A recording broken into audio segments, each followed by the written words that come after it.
Welcome to USF College Daily. I'm Kalen Markstrom. Over the Easter weekend, The Fate of the Furious broke the previous box office record, opening to $532 million worldwide. The previous record was held by Star Wars The Force Awakens at $529 million. Here is Casey Kelderman with his review of the latest Fast and the Furious film that raced into theaters.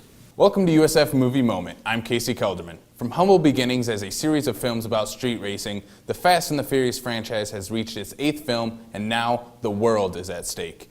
Fate of the Furious sees the return of Vin Diesel as Dominic Toretto, as he has now gone rogue and turned his back on family. And we all know, you never turn your back on family.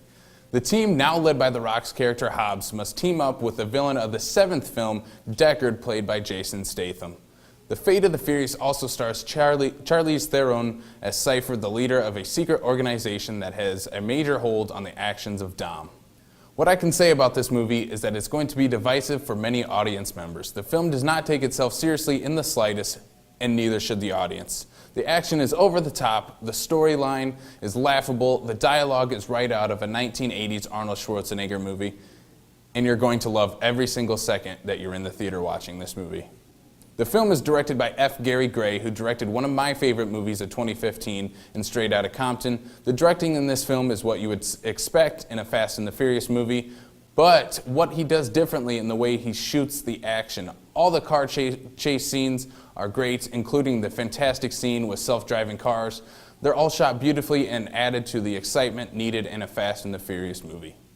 The best part of this movie is the chemistry between mortal enemies, Hobbs and Deckard. The one-liners given back and forth between The Rock and Jason Statham are comedy gold. Also, the breakout scene that is shown in every trailer is hard-hitting and fits the tone of the film perfectly. A negative I do have with this film is that although it doesn't take itself seriously, I wish there were some repercussions for the actions of the characters, especially Dominic Toretto, played by Diesel. Dom is seen as basically a superhero who can do no wrong. Even if he does something wrong, he never has to take the blame for it. It always just slides by. It would be beneficial for the film to have his character grow and take action for his wrongdoings. But overall, The Fate of the Furious is what you expect it to be. A big, fun, dumb action movie that you can get a big tub of popcorn and just sit back and enjoy. If you're a fan of the franchise or just a fan of action films, you will enjoy The Fate of the Furious. Also, there's a car scene involving a submarine, so yeah, that's pretty cool. I'm going to give The Fate of the Furious 8 bottles of baby oil out of 10 because you know what? That's how many bottles it took The Rock to shoot each scene in this movie. For USF College Daily, I'm Casey Kelderman. The Fate of the Furious currently stands at a 66% critic rating and an 81% audience rating on Rotten Tomatoes.